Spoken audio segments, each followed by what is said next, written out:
Washington House and Senate negotiators have reached an agreement on a bill to overhaul the process for handling sexual misconduct allegations in Congress, which will make lawmakers, not taxpayers, financially liable for settlements.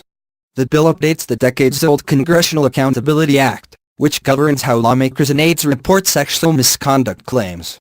The law has been widely criticized as confusing, cumbersome and unfair to victims of harassment and abuse.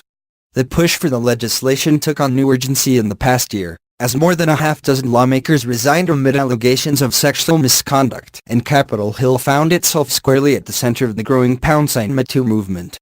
Both chambers passed their own versions of the bill earlier in the year. But negotiations dragged on for more than 6 months as lawmakers tried to reconcile them. The sticking points included a $300,000 cap for lawmaker liability in the Senate's version. The language of the bill had not been released as of Wednesday evening. But according to the Senate Rules Committee, it holds lawmakers, including those who leave office, financially liable for settlements resulting from all types of harassment and retaliation, but doesn't cover discrimination claims.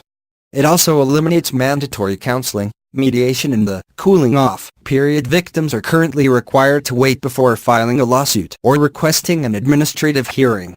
The bill requires public reporting of settlements, including identifying lawmakers who are personally liable, and extends protections to include interns, fellows and other staff. House staffers will have access to legal representation, while Senate staffers will be given access to a confidential advocate able to offer legal advice, but not act as a representative. The deal was announced just days before the end of the legislative calendar.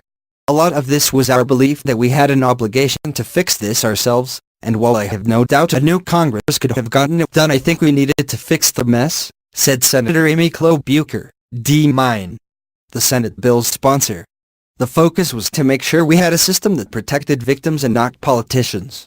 The final bill doesn't include some House measures, including making lawmakers liable for discrimination settlements and requiring an independent investigation into harassment complaints at the beginning of the process.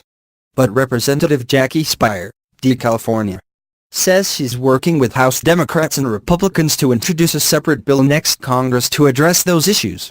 Speier became a poster child for the #Me Too movement and champion of anti-harassment legislation on Capitol Hill after sharing her own story of being sexually assaulted by a high-ranking aide when she was a young staffer. Having spoken with many survivors, the process of going up against a lawyer for the institution and the harasser was as traumatic, if not more traumatic, than the abuse they suffered, Speier said. The House has remained focused on taking a system rigged in favor of the harassers and making it more victim-centric. We are committed to offering victims the tools they need to pursue justice. We will address these issues in the next Congress.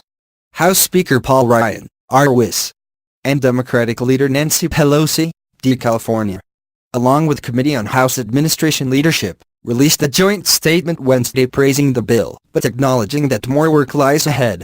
The agreement reflects the first set of comprehensive reforms that have been made to the Congressional Accountability Act since 1995, it reads. We believe this is a strong step toward creating a new standard in Congress that will set a positive example in our nation, but there's still more work to be done.